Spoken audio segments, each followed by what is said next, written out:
Good morning. Yes, still morning. Right. So, the title is Event Storage in Axon Server. How does it work?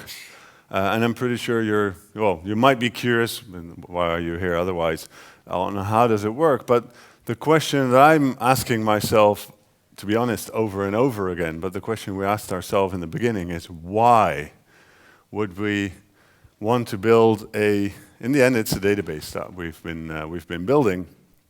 And there's a few stupid things you can do in the field of software engineering, and building yet another type of database is definitely one of them. So we asked ourselves the question, and we keep on asking it to ourselves, why would we want to do this? So that's what I'm going to try to answer to myself, but as I'm using a microphone, you might hear it as well, and hopefully get some inspiration out of it. The philosophy behind basically Axon and everything that we build is that of the microservices journey, right? We believe that to get to a successful microservices implementation, you need to take a journey that starts with a structured monolith, right? And then slowly evolve that into microservices. And to be able to do that, we need a concept called location transparency, which is that the components within that structured monolith should not be aware of their location compared to the other components they interact with. And that allows us to evolve those components without changing much of the logic inside of them, right? I'm not going to dive into too much detail, but that is done through explicit messaging, or one way to achieve that is through explicit messaging. In Axon, we distinguish between three types of messages: commands, events, and queries.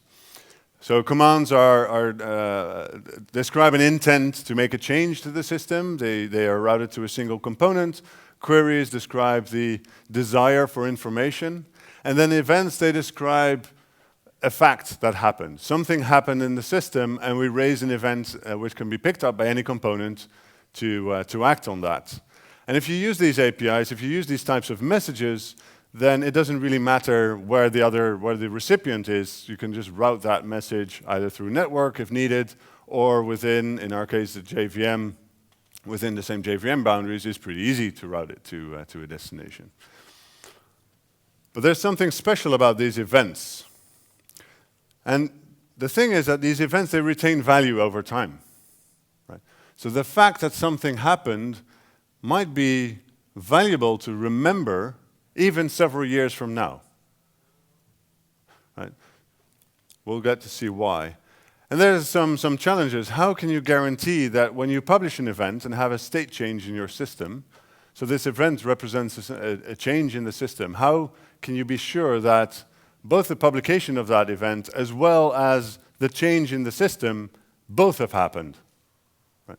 You don't want to accidentally make a change and then send an event, or send an event and not make the change. So you want that this history of events, the stream of events that you've been publishing in the past, you want that to be reliable. Otherwise, there's no value anymore in those events. And that's where the concept of event sourcing comes in. Now, event sourcing is, you could say, a subset of event-driven architecture, right? So using events does not mean you are event sourcing. If you have two components, let's say A and B, A publishes events and B handles them, you are not doing event sourcing. That's that is event processing, event publication. Right? Event sourcing is something where the events are the number one element, actually the only element to describe state changes in your system. And everything else, all the other states you have, is completely derived from those events. And that makes event sourcing really about capturing the truth, the whole truth, and nothing but the truth. Right? So how does that work? When you store states, you can imagine there's a certain order in our system, and it has a state.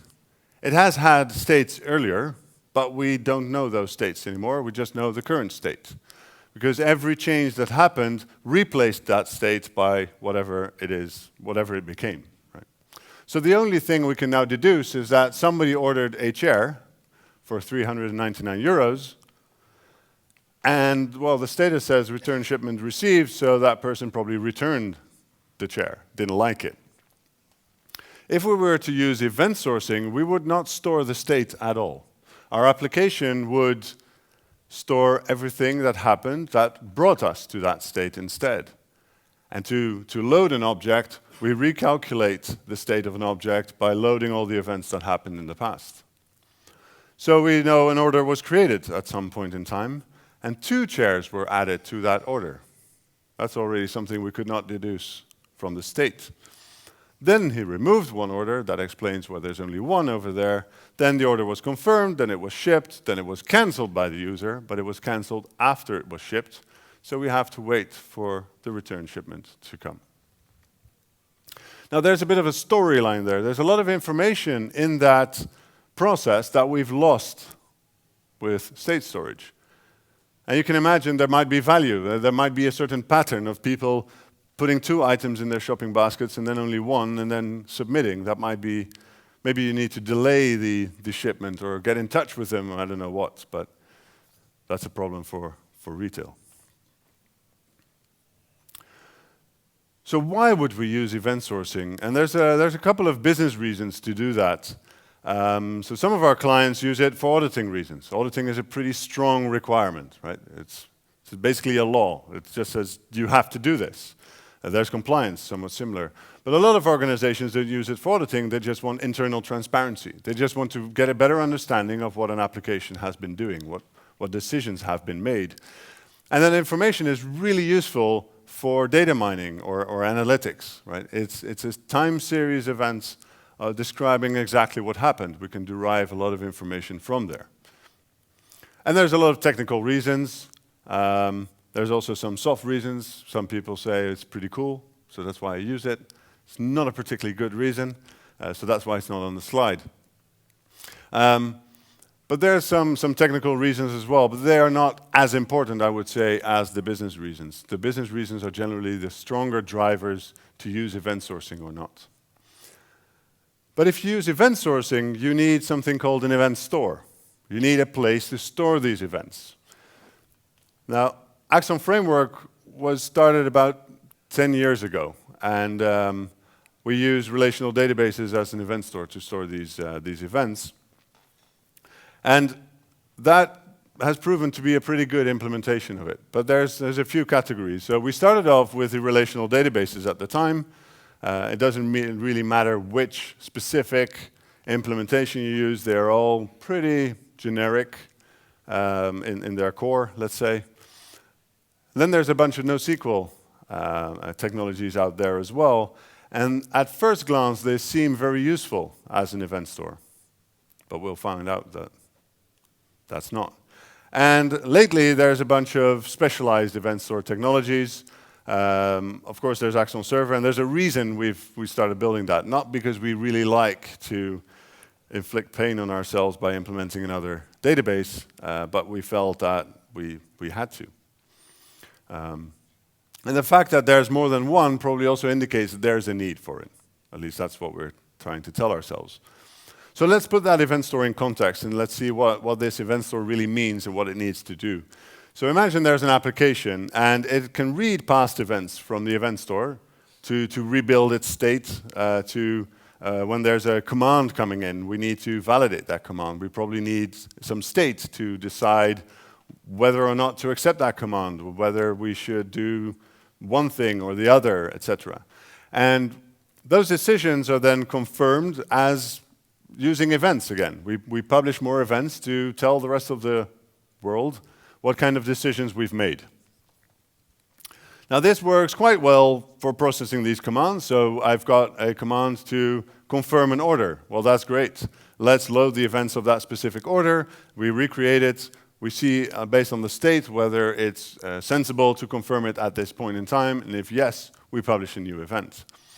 But if you want to get all orders with a total value of more than 100 euros, that's pretty problematic. We now need to read all the events and, well, start discarding them if we find out that the total value became more than 100.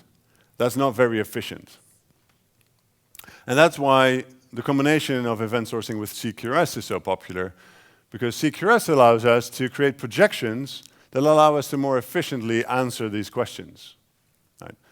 So the command handler on top, it will directly use the event store and load these specific events of an order to reconstruct state and make decisions, whereas for queries, we create different projections. We project the event stream to a different model, typically a data model, that allows us to efficiently answer these queries. And the reason or the way the event store is being used drives certain requirements. There are certain expectations we have of what an event store should do or what it should not do. So let's quickly go through them. So an event store needs to read and write. Right? We need to be able to read events and we need to be able to write events. Now, reading events, there's a few use cases. One is we want to read all events for a single aggregate. And an aggregate is a consistency boundary, for example, an order. Right? We want an order in itself to be fully consistent. If there's a change to an order, it should not really conflict with any other changes in that order. Right? That doesn't make sense. So we need to be able to efficiently retrieve all the events that were part of the history of that specific order. But we also need to be able to read all events that happened since a specific point in time, because we want to be able to create those projections. Right? So for the projections, we basically want to read the events of all the orders and just more or less in the order they actually occurred, and then project that information. And we want to be able to read the events in the order they were actually also written. If we start swapping events around, one before the other, things get messy quite quickly. And then there's always a desire to hack the database, right? To go into the database and see what's in there. There's a problem, we want to be able to see what's stored in there. So that's one of the requirements as well. On the writing side, we want to be able to append events. Right? New events can happen, we want to append those to the stream. We don't really need to insert events at a random point. Right? Things will only happen now, right? Or in a few minutes, but then it only happens in a few minutes when now is at that point in time. There's nothing we can do in the past, right? So if we made a mistake in the past, the only thing we can do is fix it now. We can't go back in time. Not yet, at least. We don't need to update events, right? Same story. If it happened, well, too bad, it happened. There's nothing you can do about it anymore, well, other than compensate right now. And deleting events is generally also not something we want to do. We generally don't want to ignore things away, just pretend they didn't happen, because they did. And again, we need to correct. So really, we just need to append events. But there's a few requirements we have when appending events as well.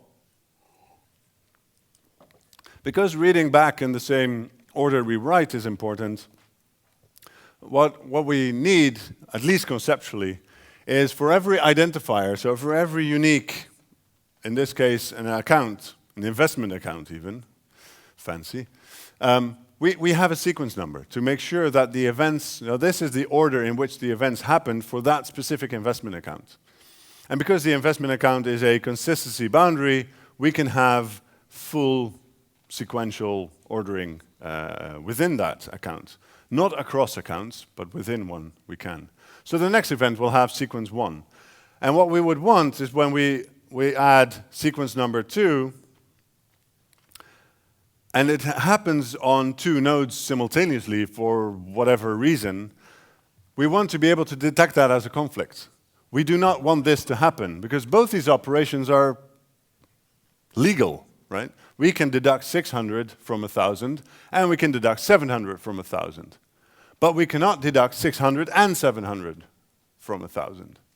Right? That will not work. So one of these will at least have to fail, one of these operations.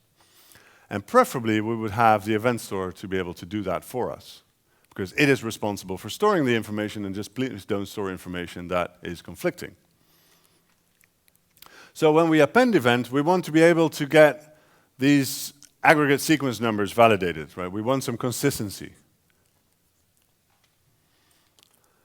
Now the other one is when there's a transaction that publishes more than one event, And this is just an example use case. It's probably not very practical in this example because a transfer is typically not a single transaction, but let's assume it is, right? There is this transaction that publishes 2 events. Now, we either want both of them added to the event store or none of them, right? We don't want the money to be withdrawn and then the shares never to be added. That's eventual inconsistency rather than eventual consistency. So, whoops, wrong way. So when we append events, we also want this atomicity. We want to be able to append multiple entries, and for the outside world, it's either the state before or the state after that they observe. Related to that, we only want to read committed events, right? If one is in there, well, so we need proper isolation as well. While we are doing a transaction, we need to not show that to the outside world. You can probably imagine what the next letter will be in red. Yes, durability. So of course we want events that have occurred to stay there, to not suddenly disappear, right? You can get beautiful bugs and it's really fun debugging if you find out events disappeared just out of nowhere. Then there's some other problems that we saw with customers. They've been using this software, they've been using event sourcing for up to a decade right now, and there's a lot of events for single aggregates. So that account has been used for quite a while, and to reload its state, that will take a long time. Oh, it's only almost 10,000 in this case, but you can imagine if it's millions, it will take too long. So for that, we need a concept called snapshotting. And so preferably our event store is also capable of using snapshots and understand what the meaning of a snapshot is. So instead of reading all the events up to 9080, we want to read the snapshot and then the events that happened after that. That should give us the same state for resourcing or for sourcing that specific bank account. So we want to be able to read events and snapshots and then append events and snapshots. And with that, we have the operation append snapshots.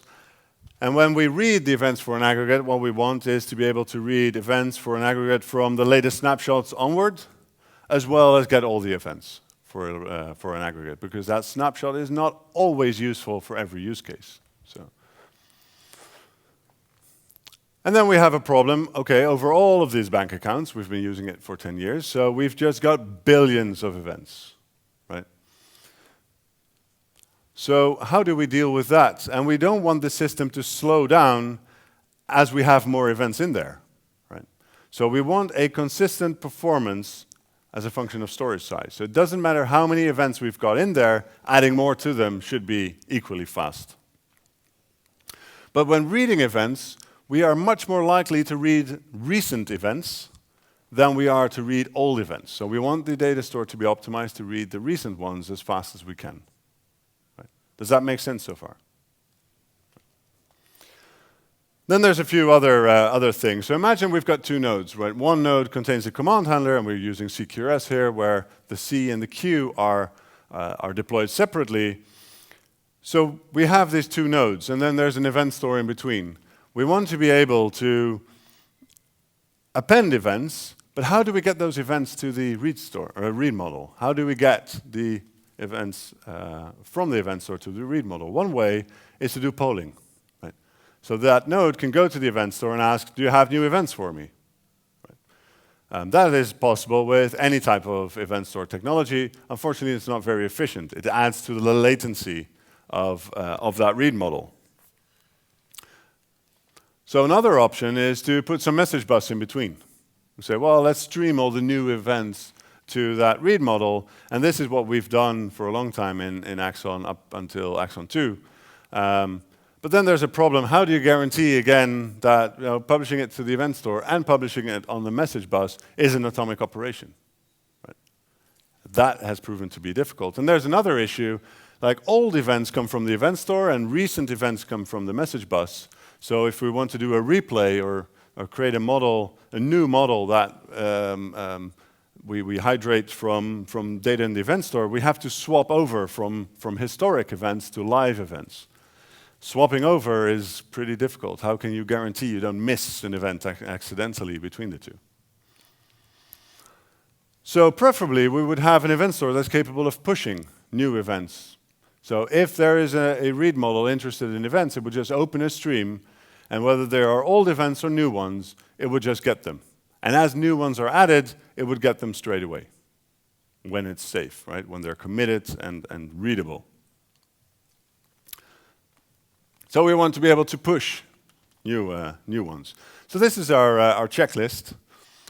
So all we need to do is put checkboxes in front of them and pass check some existing technologies.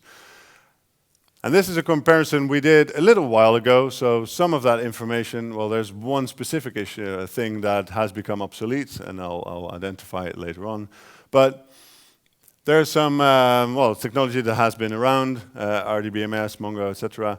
And there's some contenders, some technologies that have been associated with event sourcing in different areas that we also compare. And then there's built for purpose nowadays, PumpkinDB being a pretty new one. I don't think it's GA yet. And there's Greg's Young Event Store, which is slightly older than Axon's Event Store. So the relational database is one that we started off with. This is the very first implementation of the event store for Axon as well, was on the relational database. And the obvious example of a relational database is that's a very well-established technology. It has been around there, people know how to operate it. If it breaks down, we know how to get it fixed, right? And it has really good transactional support. Right? Transactions are like baked into those. The problem, though, is that the write throughput as the event store grows gets slower. And this is actual benchmark results that we've been running. The line goes on for, well, at least the test that we've been running goes on for longer, but it didn't change anything. It just slowly degraded. And there's a bit of a lump there. There's some areas where you see slightly more sudden changes, and that has to do with the memory. So up until a certain moment, everything fits in memory, and then after a while, it doesn't anymore, and then there's page swapping going on. And the problem here is that the B-tree index that is generally used to make sure everything stays consistent, they get larger and larger. And after a while, they don't fit into memory anymore. And then you get page swapping. So there's a few downsides there, is that it doesn't scale, right? It doesn't scale to the volumes anymore. And they don't have a way to push events, right? Some databases have some database-specific implementation for notifications. You could use those to do sort of long polling, that kind of stuff, but then it becomes database-specific, and it still feels like a Band-Aid solution, right? There's enough Band-Aids in most software already, so let's try to avoid that. So in our check marks, we see three issues here. It's not optimized for recent events. Databases, they're built to access any data at any time, right? And that's probably the cause of the slowdown when there's large amounts of events. So a common reaction that we saw is, okay, why not look at, if scalability is your problem, why not look at NoSQL? Okay, so we did. Mongo was one of them, and well, it's very scalable, right? But then we had a challenge. Well, Mongo doesn't work with events. It works with documents. So how does that relate? And initially we thought, well, an event is a document, right? We just store every event as a document. However, at the time, if you had multiple events, you would need 2 documents. And how do you guarantee that in a single transaction? You couldn't. Nowadays you can. Since the latest Mongo version, they added support for some support for transactions, but at the time they didn't. So what we decided to do is, okay, if there's multiple events in a transaction, we have one document describing multiple events. That sort of worked around that problem. It gave some other problems on the reading side. If you look for specific events, it might be inside documents, making queries harder to do, making analysis of what's in my event store harder to do, etc. So it was not an ideal solution. So document transactions at the time were a problem. They're not really anymore because we can now append multiple documents in the transactions. However, it still doesn't have easy push. There's a way to stream the logs in Mongo, and then you get all the append entries, but then it's still kind of a band-aid solution to read the event. And there's no way to get a sort of a global sequence. So there's no way to ensure that reading events from different consumers gives you the same order in which events appear. So there's a few red, and we made some of them yellow because they are kind of solved nowadays. And then there's Kafka. So event sourcing and Kafka is an interesting combination. Interesting as in, interesting. But we'll get to that. So the pros of Kafka, well, it's focused on messaging, right? It's very obvious. If you were in this room before, you'll know. It's very scalable, right? So that's not a problem. However, there are a few issues. And imagine that we have a number of aggregates, and these represent events for aggregate A, B, C, and D, apparently. Now, if we have a single stream, if we all publish those to the same topic, then if we want to read events for aggregate B, we would have to stream everything and filter out the ones for B. That's not extremely efficient. So a reaction is, okay, let's create a topic for every aggregate, right? How hard could that be? Then we have this guarantee. Well, now there's a problem if you want to read events across aggregates, but okay, that's another problem to solve later on. So now we have this for 4 topics, and that's great. But if we look at how topics work, topics are logical things, and then we have partitions. Every topic will have 1 or more partitions. They are physical. They are represented as physical files on disk. And then they have segments, right? There's a log and an index file for every segment in that partition. So as we write events, there's segmentation going on. Now, because there's actually something physical happening on our disk for those topics, it doesn't scale to millions of aggregates. You can't just create topics as they are free. Right, they're not. So you need to have a limited set of topics. So then there's these middle grounds where they say, well, you can do a hashing algorithm and have a bit of both. It's like, yeah, you've got 2 evils. Let's pick a bit of both evils and then feel better. I don't know. That's again a big band-aid solution. So it's very scalable in total numbers of events, but it's not scalable in number of aggregates. And for event sourcing systems, this is essential.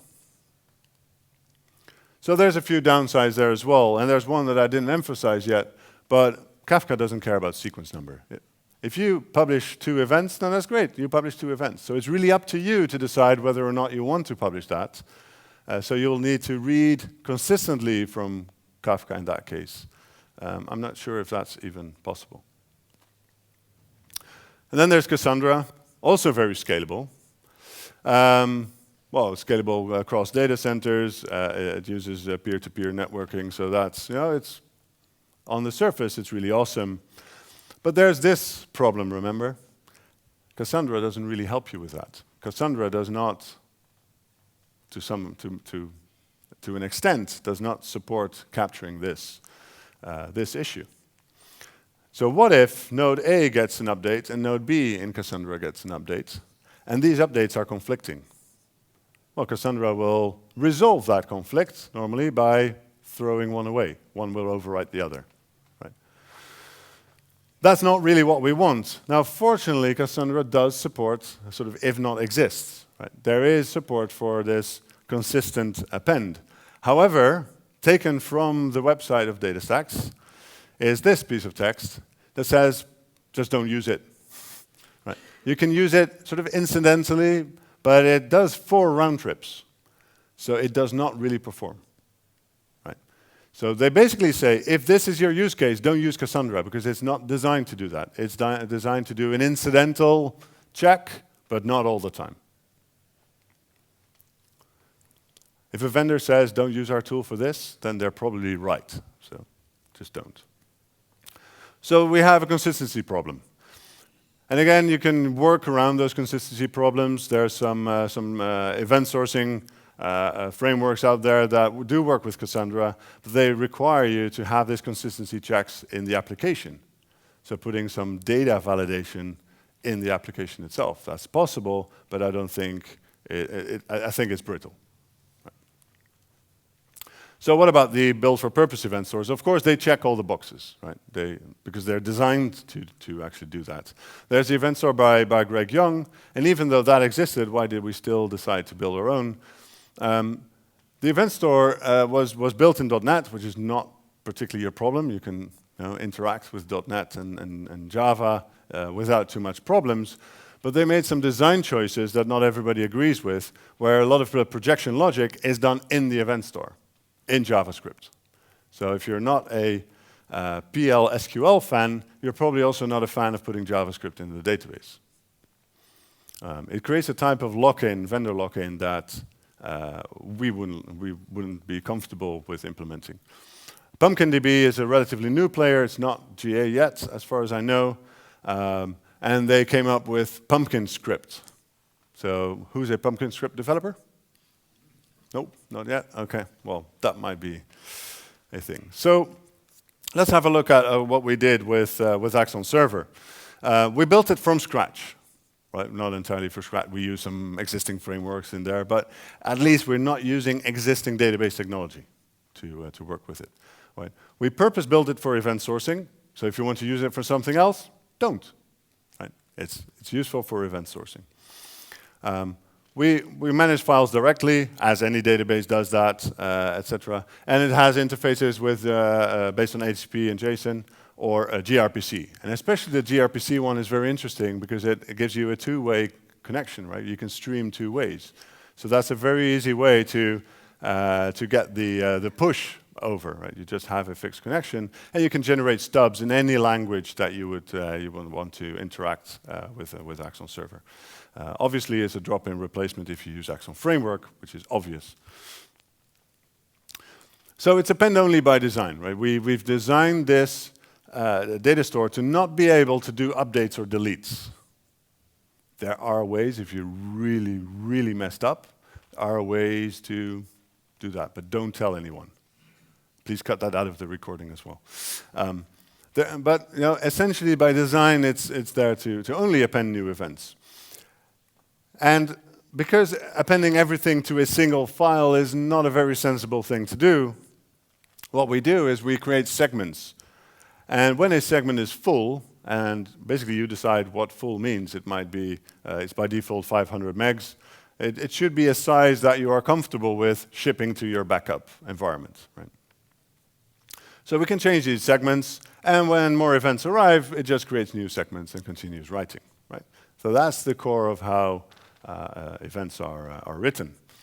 Now it has snapshots, and snapshots are stored in segments besides the event stream. And every snapshot basically points to the event that's the last event included in that snapshot. So when we found a snapshot to be a relevant snapshot for us to optimize reading, we know exactly where to continue reading for the events. Now still, we would have to stream all the events and filter them out, which is something I said was inefficient with Kafka, so it's inefficient with Axon Server as well.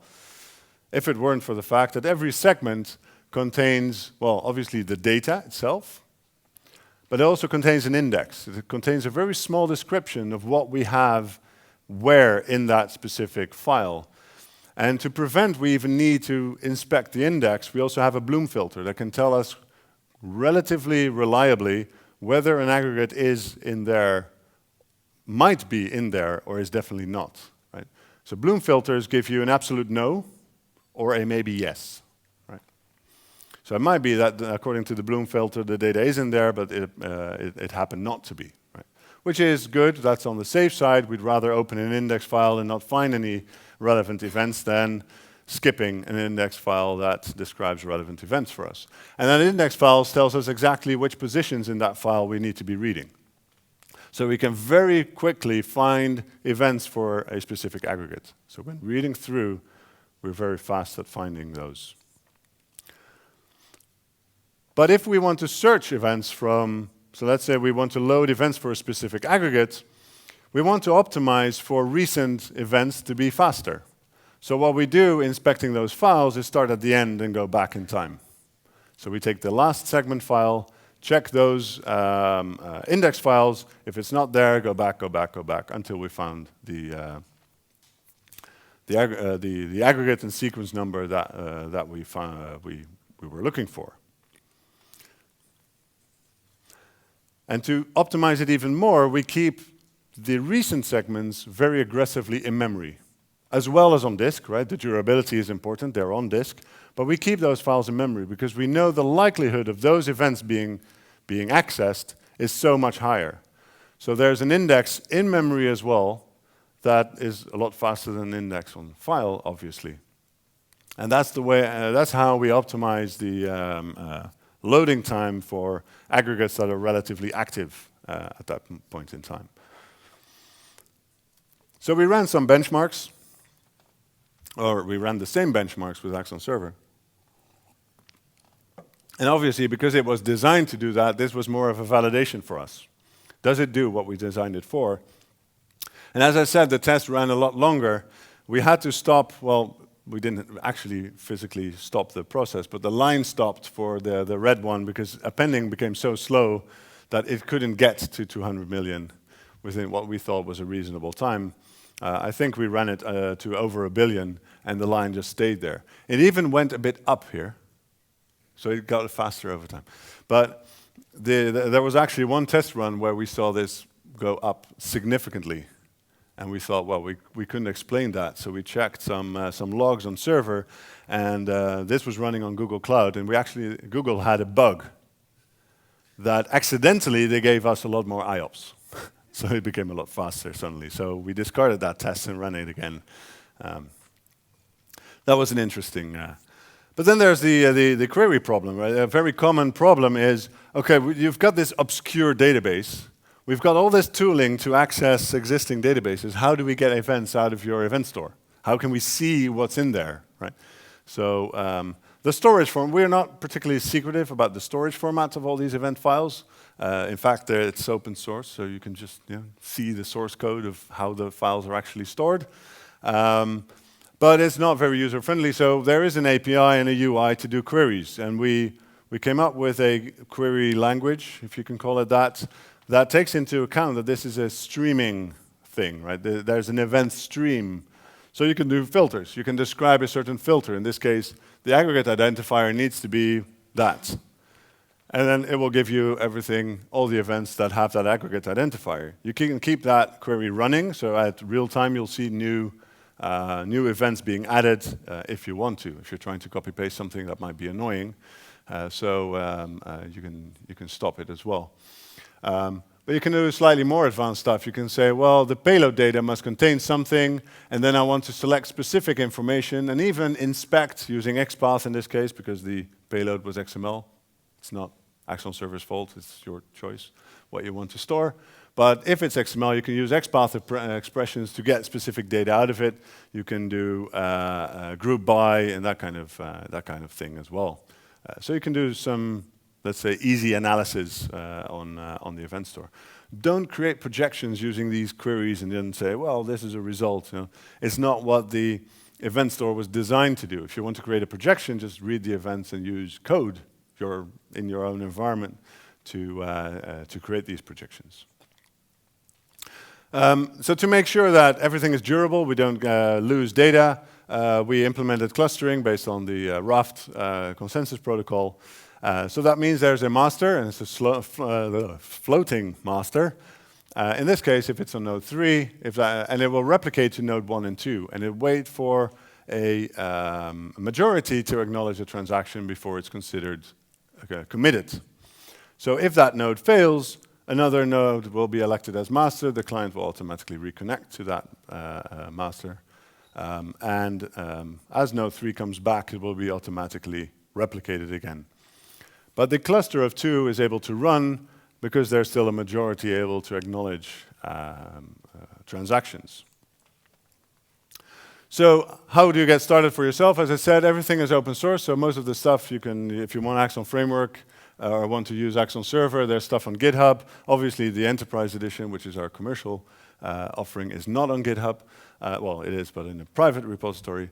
You can use Maven, Docker, etc. to get access to those. Essentially, if you go to axonic.io/download, you can just try it for yourself. I just got the 5-minute sign. That means we should have 5 minutes left for questions. Thank you.